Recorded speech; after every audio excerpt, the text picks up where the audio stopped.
This program provides education, not advice. Sponsors pay a fee for endorsements and interviews. See the truthayf.com disclosure page for details. This is where technology, innovation, and personal finance come together.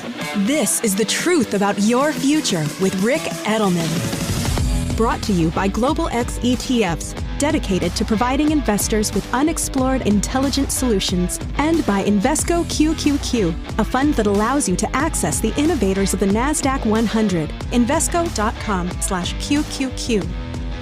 It's Friday, February 24th. Today, I want to talk with you about decriminalizing drugs. I'm not talking about marijuana. That's already decriminalized or outright legal in dozens of states. No, I'm talking about us legalizing cocaine. I know, it sounds crazy. Drug addiction costs this country $600 billion a year, according to the National Institute on Drug Abuse. And drug addicts are responsible for a massive portion of our nation's crime. 75% of those in treatment for a substance abuse disorder say they've committed assault, they've mugged someone, they've used a weapon to attack someone, or they committed some other violent crime. Government statistics show that alcohol and drugs are involved in 60% of domestic abuse cases. They cause 90,000 deaths a year worldwide.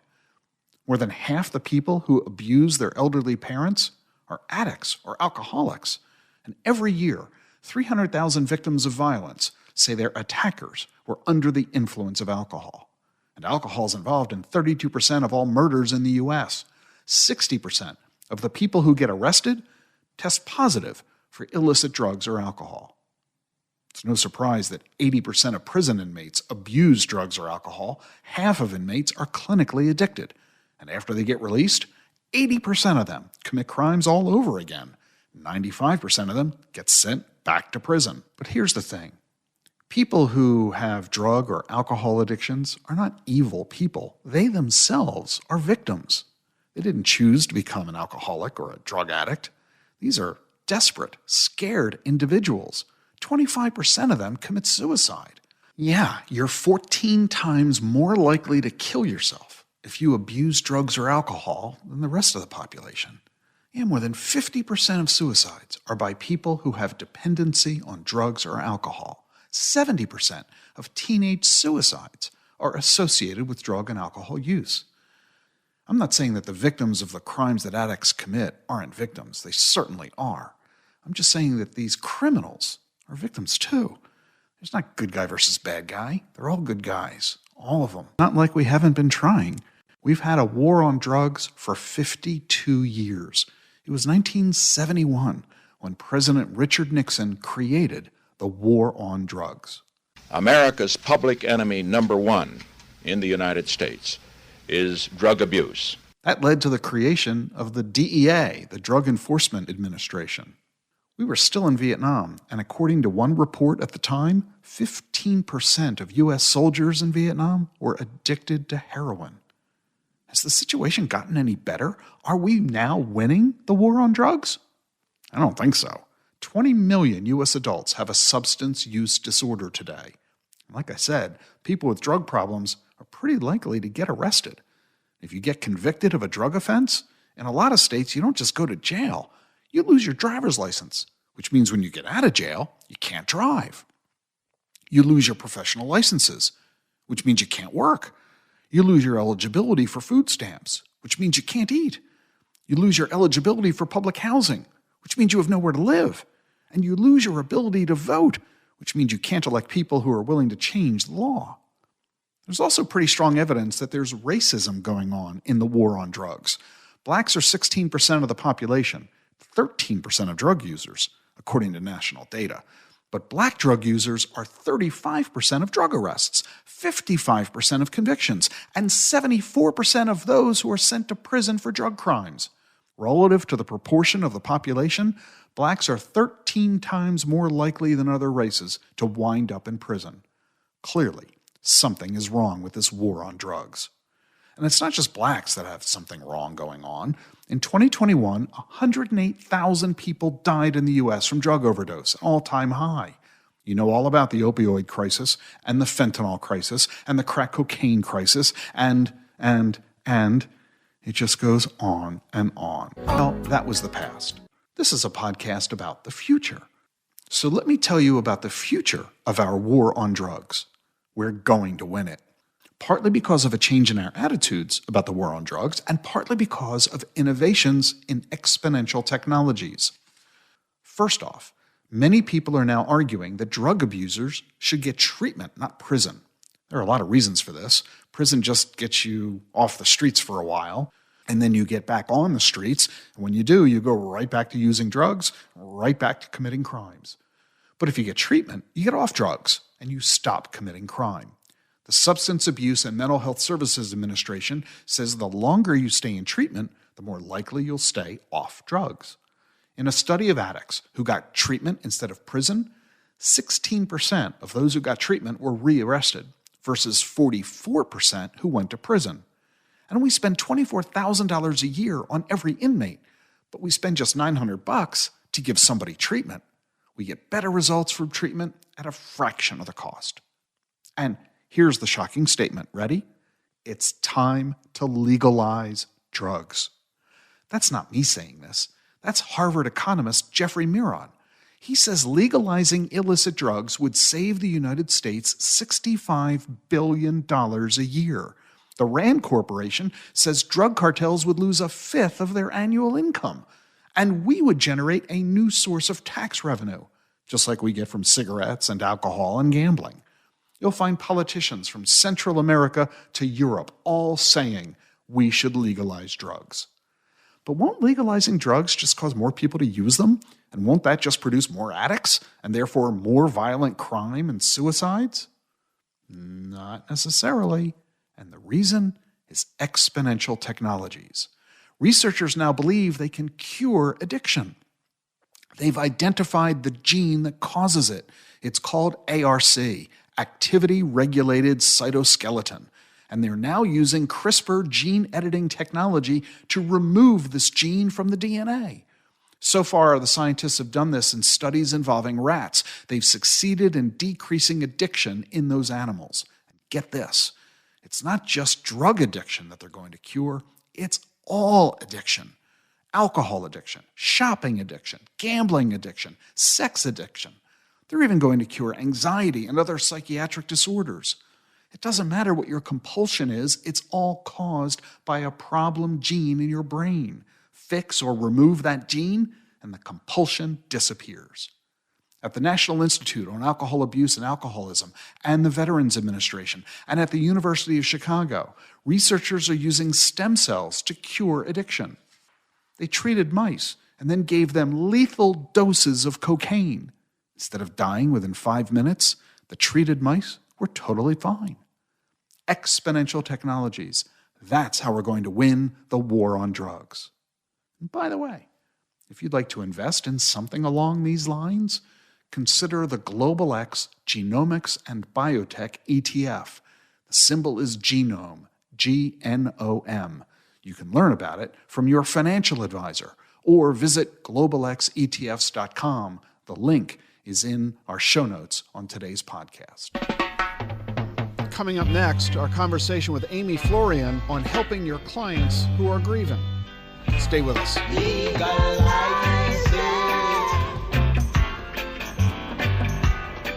Don't criticize it. Legalize it, yeah.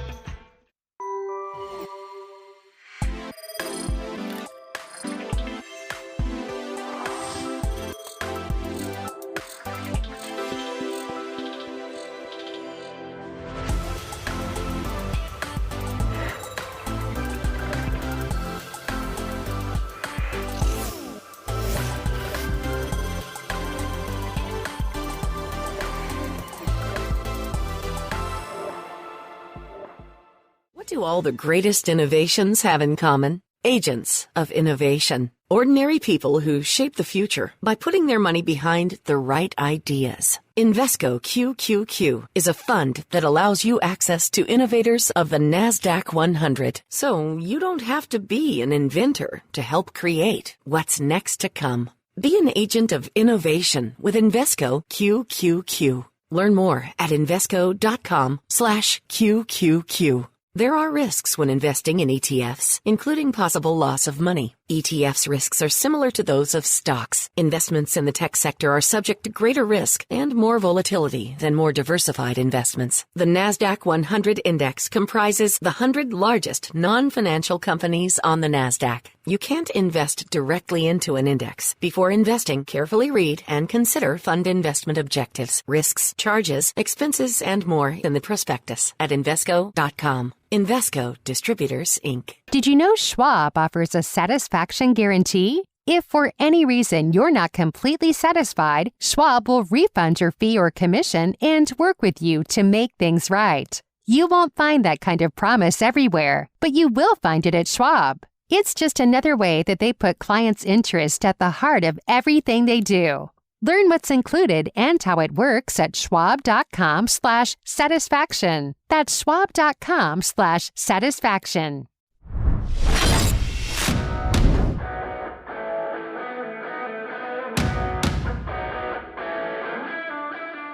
You're listening to The Truth About Your Future. Death isn't something we like to talk about. It is certainly an experience when we're dealing with the loss of a loved one that is hugely challenging. As financial advisors, we come upon this extraordinarily often. For one reason, we're dealing with hundreds and hundreds of people. And by definition, most of the people who hire financial advisors tend to be older. They tend to be in their 50s, 60s, 70s, 80s. And let's face it, they die with greater frequency than younger folks. And so it's not at all uncommon for financial advisors to be dealing not just with the planning elements of end-of-life scenarios, but actually, sadly, going through the experience of losing a client and helping the survivors deal with the financial planning elements of death.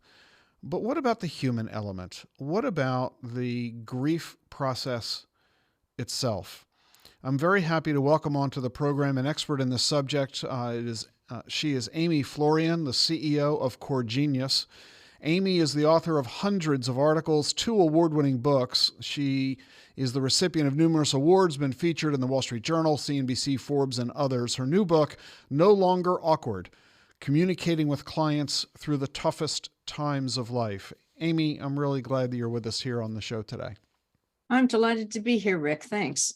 You have a master's degree and you're a fellow in thanatology. What is thanatology? Thanatology, broadly written, is I'm an expert in death, loss, grief, aging, and transition. If you narrow it down, the origin of the word, thanatos, is the Greek word for death. So if you're a Marvel comic fan, the latest Marvel comic movie, the bad guy is Thanos. Sure. It would never have occurred to me that you can get a college degree in grief. That is becoming more and more common. It's a field that actually was begun by Elizabeth Kubler-Ross in 1969 when she wrote her book on death and dying. That sort of opened up the field of thanatology, but it has grown slowly over time. And now I'm a fellow in thanatology. There's less than 200 of us in the United States, but it's growing because the need is so great. As you said, we face it all the time. And when we do, it is a horrific experience.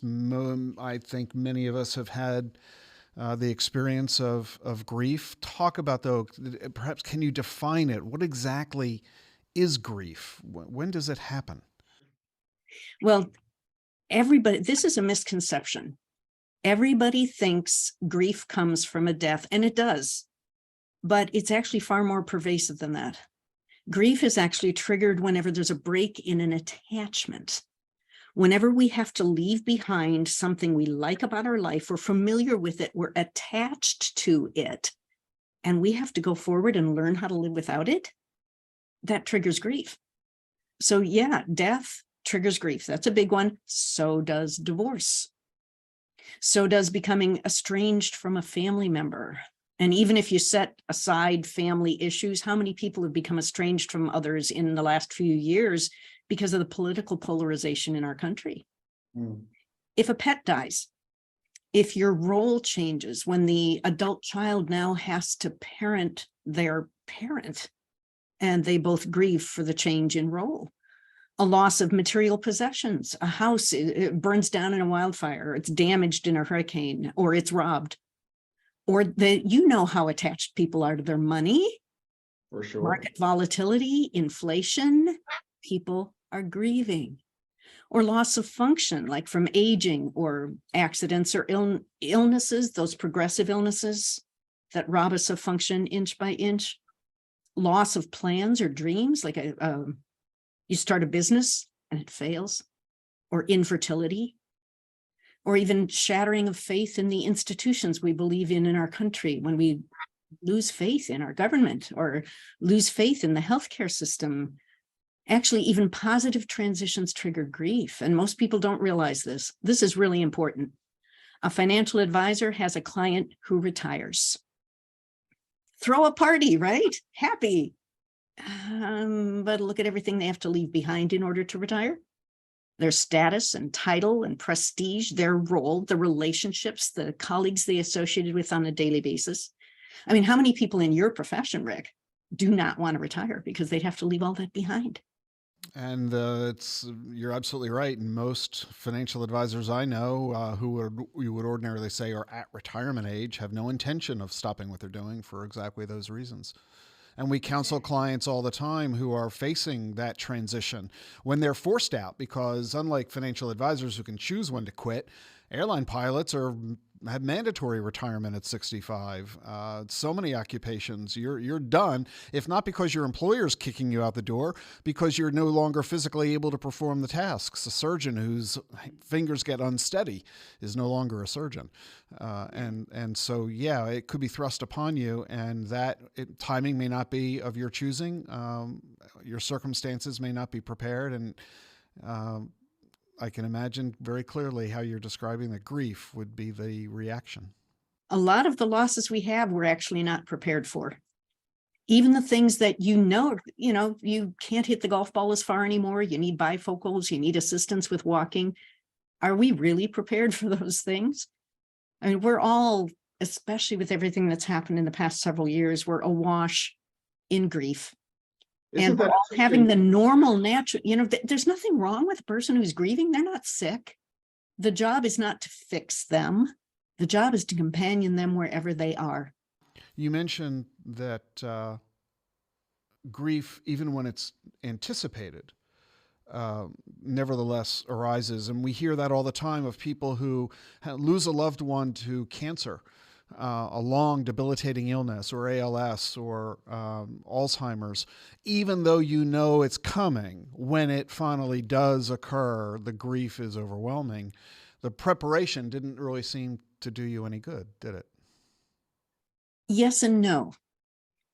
When someone dies over a long period of time, we start the grieving process when we get the diagnosis. We start letting go as it happens. My mom died of Alzheimer's. Inch by inch, we grieved as she lost this, lost that, and we knew what was coming up. My husband died in a car accident. He kissed me goodbye in the morning, never came home that night. Then I got slapped in the face with grief, and it's a different kind of experience.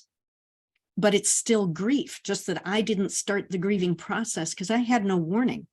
I didn't start the grieving process till I found out. With Mom, we started the grieving process ahead of time, but that doesn't make the grief any easier. And even when you expect that it's going to happen, when they actually die, it's still a shock. You mentioned the grieving process. Is it a process, or are there an infinite varieties of this process? What is it? Is there something you can suggest that people might anticipate that they'll go through in this experience? Grief is all over the place. I mentioned Elizabeth Kubler-Ross earlier, her 5 stages of grief, which actually she didn't create them as the 5 stages of grieving. because she was studying dying patients in Chicago hospitals and observing the emotions that they experienced. And then she classified them into these stages. Well, we don't even use the stages in our field anymore. They're not really accurate. These are all things that, yes, you can experience these all when you go through grief. You can experience denial and anger and bargaining and depression and acceptance. You can experience all of these things, and many people do, but not everybody experiences all of them. People who do experience them experience a whole range of other things, and it's not linear, orderly, or predictable. Grief is a roller coaster. It is up and down and back and forth, 3 steps forward and 2 steps back sometimes. And it takes way longer than people think, at least for those significant griefs. Now, I listed a lot of things that trigger grief. If it's an insignificant loss, if you lose a trinket, big deal. You get through that grief pretty quickly. But for significant losses, it lasts way longer than most people think. What do you mean by that? What's way longer? It's not over in a day, a week, a month, or a year. Now, again, this is an individual process, because how we grieve is based on what happened, how we found out, our prior experience of loss, the strength of our support network, our faith, our culture, and a whole host of other factors. We each grieve in some ways individually, and yet in some ways we're all going through the same process with the same end goal. But for many people with a significant loss, a child dies, a spouse, the second year is actually harder, or at least hard in a different way. Because the first year, you're doing a lot of letting go. You're always steeling yourself for the next first, that first birthday, the first wedding anniversary, the first holiday with that empty chair, the first, it's a year of bad anniversaries. You do a lot of letting go, you do some healing, but you haven't built the new yet. And in the second year, that reality really hits home, because it's the first time you can't say, oh, a year ago nope. And at the same time, all the support has disappeared. Because what we're taught in society is by the time you get to the first anniversary, if not 2 weeks after the funeral, certainly by the time you get to the first anniversary, well, you're all good now, right? No. Grief lasts a lot longer. But I also want to make the point that that's not necessarily a bad thing, because healing does not mean forgetting. Healing does not mean put it behind you and get on with life now. Healing does not mean get over it or find closure. Those things don't exist. Grief is a process of letting go of what can no longer be. You're not going to get their hug. You're not going to hear their laugh, not in person. You have to let go of the fact that when you dial that phone, there's not going to be an answer on the other side. But you don't put it behind you. You create the stories, the memories, and you carry them with you for the rest of your life. You carry their life with you. You carry their love with you. The love never dies. You carry their influence, who you have become. I am a different person because John loved me. And I've gone on and I've healed, but nobody can ever take that away from me. Earl Grolman is a really, just one little point here. Earl Grolman is a noted thanatologist, and he said, the greatest memorial we can ever build to somebody we love who dies is to live your life now as fully as possible, enriched by their memory. We carry them with us for the rest of our lives. Never forget. It seems to me that the distinction then, since we're never going to walk away or abandon the lives that we had together after our loved one has departed, or after our prior career is over, or that home that we grew up in is gone, that the difference is it's that the pain associated with those memories is gone. Is that a fair way of referring to it? That grief itself is painful, and the elimination or the completion of that process, that the pain is gone, but not the memories or the history. Is that fair? Yes and no. Because we never forget, for the rest of our lives, we will occasionally get ambushed.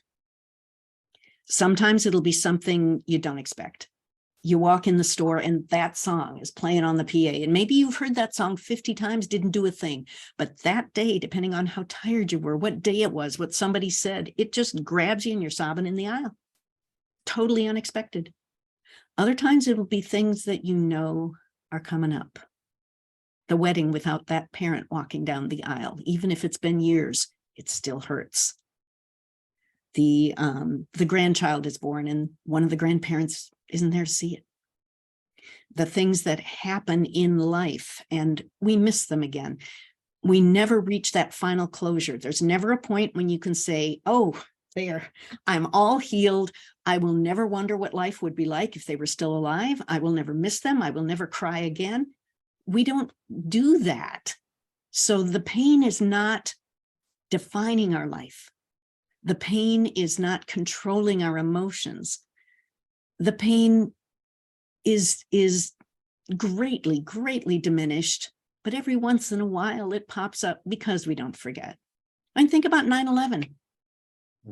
20 years, but every anniversary, we read every single name. And the mantra is never forget, never forget. The Hispanic tradition of Dia de los Muertos, where they build the shrines, they tell the stories, they put up the pictures to honor the people they love who have died.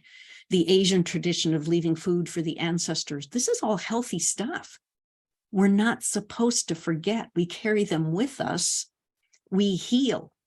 We function, we regain purpose, we regain joy. We take the lessons we learned from their life or from that career or from that experience in that home or whatever the case may be.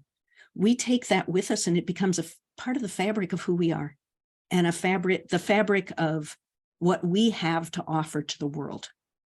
We can come out of it as better people. When you're counseling financial advisors who are confronted by or dealing with clients who have suffered a calamitous loss, a loss of a spouse, the loss of their careers, the loss of money, such as last year with a horrible year in the financial markets, what is the advice you give to advisors? What is it you counsel and coach them to say and do when they're trying to help such clients? It's really important to ask good, open, invitational questions that invite the story. You don't want to fix them. You can't fix it anyway. We're a society of fixers, and financial advisors are trained to fix people's problems. That's not your job. Your job is to companion them wherever they are.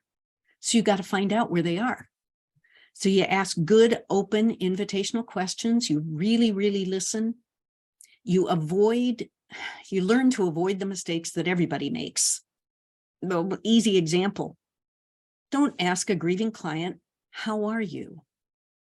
How am I? I don't even know. You know, I might have woken up in the morning feeling better than I have any time since the funeral, but then that song came on in the middle of the morning and I crashed. But then I had lunch with friends and it was good. But then the afternoon dragged on forever. It's impossible to answer. I don't even know.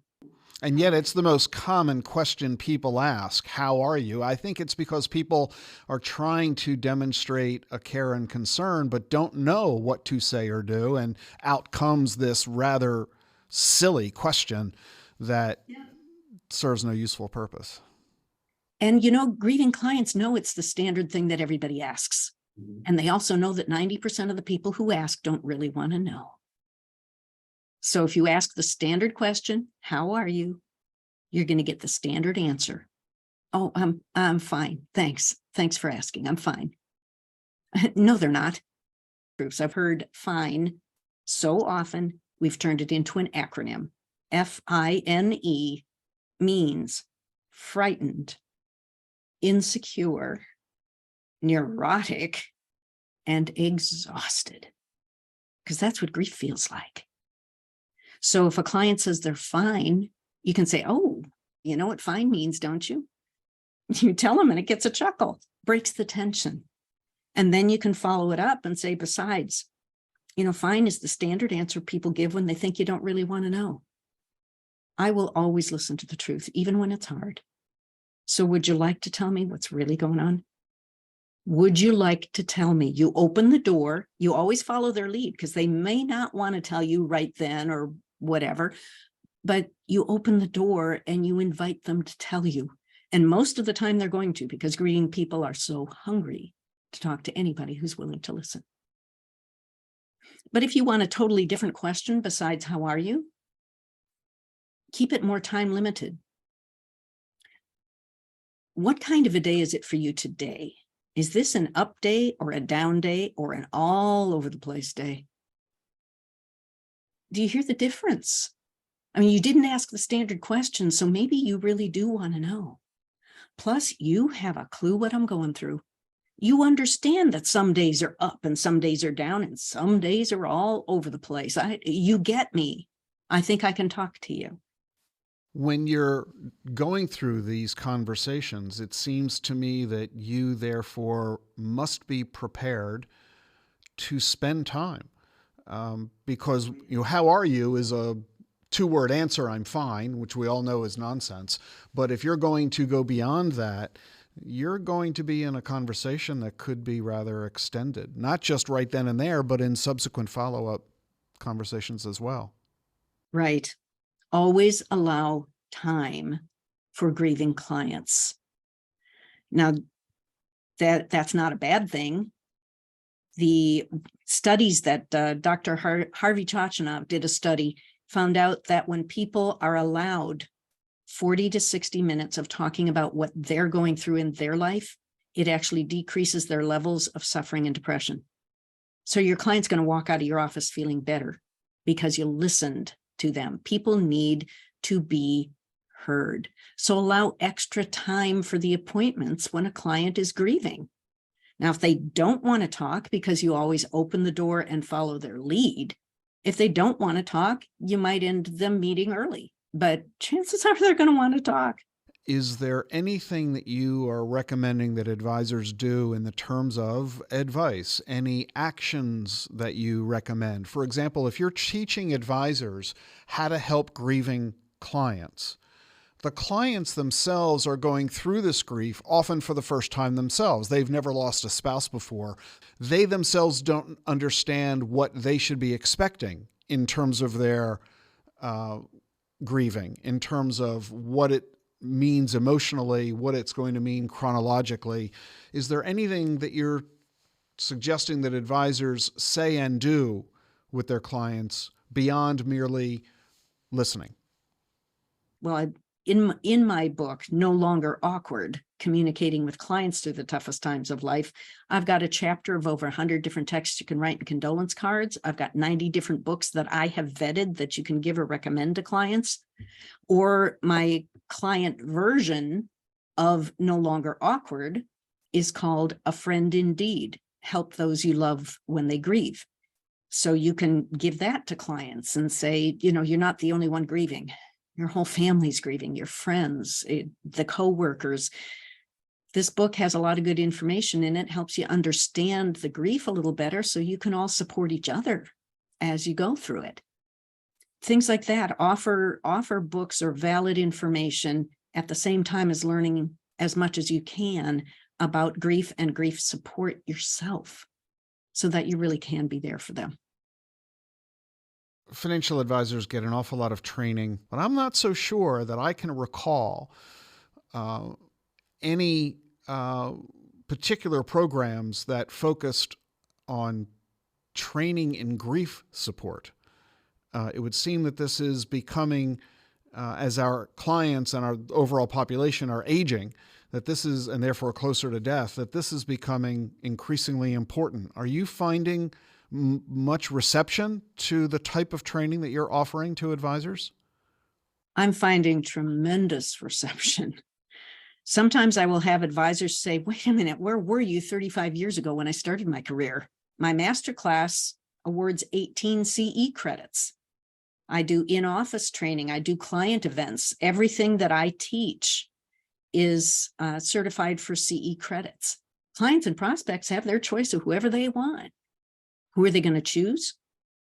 The ones who have the relationship skills, the ones who can walk them through the toughest times of their lives, the ones who understand their life and get them and let them know it. So this training is more important than it has ever been, and it's becoming much more ingrained in the industry than it ever was before. Now, I think it's safe to say that there is a large, I will refer to it incorrectly and inappropriately as a grief industry. There are social workers, theologians, the clergy themselves, the medical profession who are well-versed in grief, who spend substantial amounts of their time serving patients and clients and consumers who are in desperate need of grief counseling and grief support and assistance.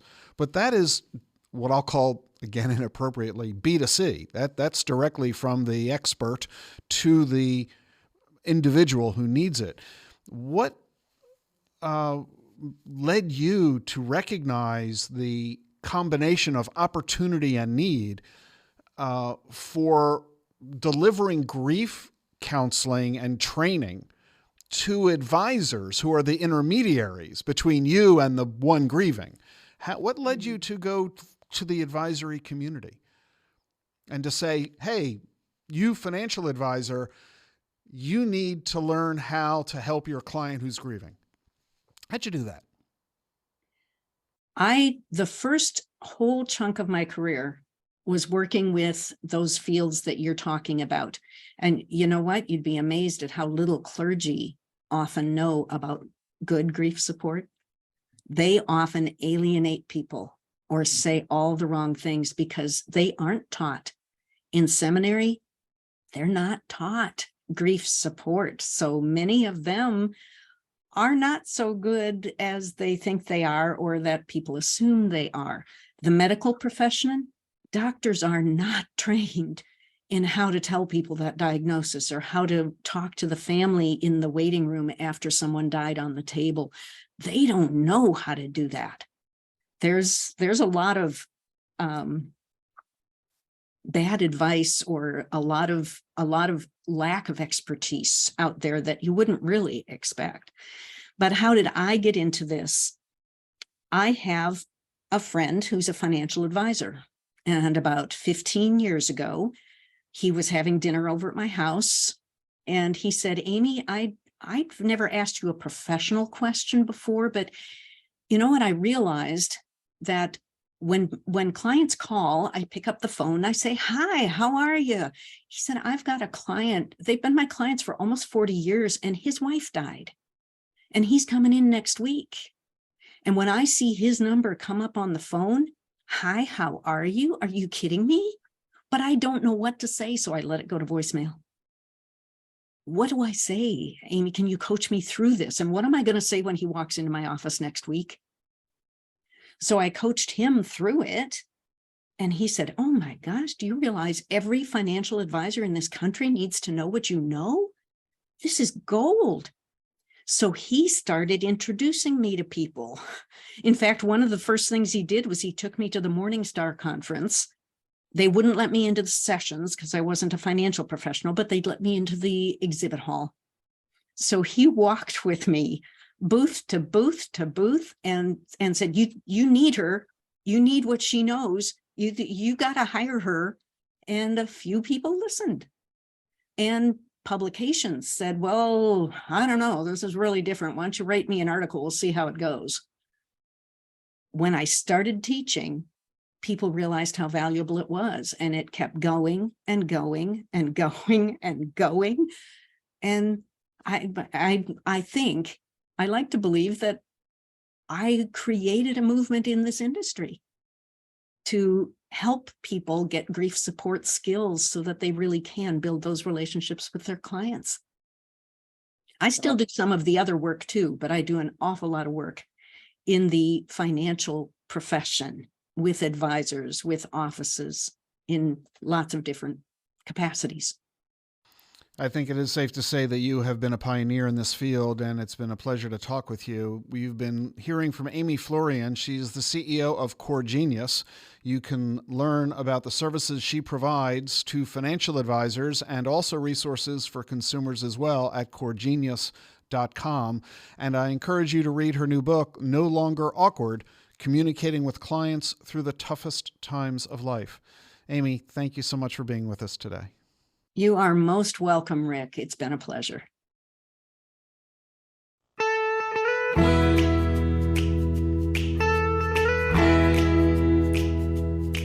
Time now for everybody's favorite segment of the program, Visit by my wife, Jean Edelman. Jean is a student of the healing arts, Reiki, traditional Chinese medicine, homeopathy, acupuncture, and of course, macrobiotic and plant-based cooking. Here's Jean. Hi, I'm Jean Edelman. For decades, I've been a student of the healing arts, Reiki, traditional Chinese medicine, homeopathy, acupuncture, plant-based, and macrobiotic cooking. Join me on this journey and hear my word of the week. Great to be with you this week. This week, I want to talk about napping. How many of us are not getting the rest that we need? And we do need to reset and replenish ourselves. And as I am still doing, recover and recuperate. And this is what I'm learning after my recent health event. Listening to our bodies when it tells us it's tired. It's very, very important to rest. So research is showing that napping can influence our health and cognition. The micro naps can improve our alertness and charges our creativity. So maybe you're aware, but there's very different stages of our sleep. The first stage is kind of when we doze off and we're kind of in and out. And that's about the first 5 minutes that we lay down. The second stage, this is where our breathing slows and our muscles relax and our body temperature falls. And this is where our brain activity falls. And this stage 2 is actually quite excellent for pushing our reset button, hence the power nap. And this usually lasts about 1 to 25 minutes. The power nap, we're going to come back to that. Stage 3 is when our brain goes into the delta waves. This is about 40 minutes, and this is where our biological system is recovering. And then stage 4 is our REM sleep, and about 60 to 90 minutes into our sleep, and our dreams are vivid, and this is where the sleep is good for our creativity. But the nice thing about research is showing is that even if we don't sleep well at night, we can take these power naps and they can help us. And the reason that we really may want to try this is because our poor sleep will affect our cognitive function, our metabolism, our immune system, and our inflammatory systems. These relate to heart disease, obesity, high blood pressure, even early death. So they are calling this, the researchers are calling this our sleep debt. And as I shared, the good news is that our naps can actually save the day and counteract that poor sleep that we had the night before. And that power nap is providing all the benefits of a full night's sleep, only on a smaller scale. So something I've learned in my recuperation is I actually do schedule in my day like a half hour that I actually lights out, eye pillow over my eyes, just really, because I'm still recuperating. So it's really important. And if you don't have good sleep, you need to do this. So here's our action item for the week. If you're not sleeping well, maybe you have a stretch of insomnia, block out 15, 20 minutes in your day to lay down, sit in a good comfortable chair, put an eye pillow over your eye, set the timer, put on some soft music. But we really need to reset and restore because we've got to think of our cognitive health. We've got to think of our creativity. If we want to be worth something in our day, and we really need to get this rest. And so I think it's kind of cool that we now know that we can take a 20-minute nap. I mean, they do it in Europe. They take their siestas and they take their afternoon rests. So I think it's a good thing. Over time, our body will get used to this little break. So maybe it's from 2 to 2:20 every day. That's your time. That's your time to sit and relax and take your time off. Try it. That's our action item for the week. So our word of the week is going to be real simple. It's going to be nap. The N is for nourish. We need to nourish ourselves. We need to nourish our immune system. Fresh air, clean food, good drinking water, and rest and sleep is the most important way to nourish ourselves. The A is for align. Life flows so easily when we're in alignment and in balance, and that happens when we've had good rest. The lack of sleep throws us off kilter, and so we feel out of control, we feel more stress, our emotions get out of control. If we make the time for our nap, we will feel so much better and be able to manage our life much better. And the P is for pamper. You know what? It's okay to take care of ourselves. A nap may feel selfish and self-indulgent, but if we're not taking care of ourselves, we can't take care of others.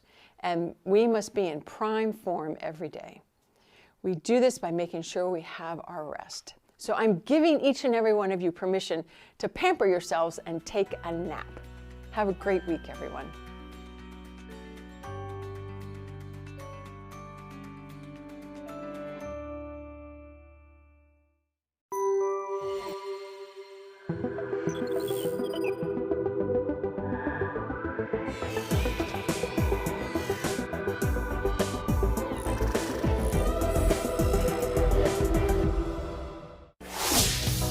Hey, if you like what you're hearing, be sure to follow and subscribe to the show wherever you get your podcasts: Apple, Google, Spotify, YouTube.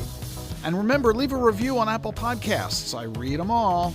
Never miss an episode of the truth about your future. Follow and subscribe on your favorite podcast app. I'll see you next week. The Truth About Your Future with Ric Edelman has been brought to you by Global X ETFs, dedicated to providing investors with unexplored intelligent solutions, and by Invesco QQQ, a fund that allows you to access the innovators of the NASDAQ 100. Invesco.com/QQQ. Get the truth about your future with Ric Edelman. It's thetruthayf.com.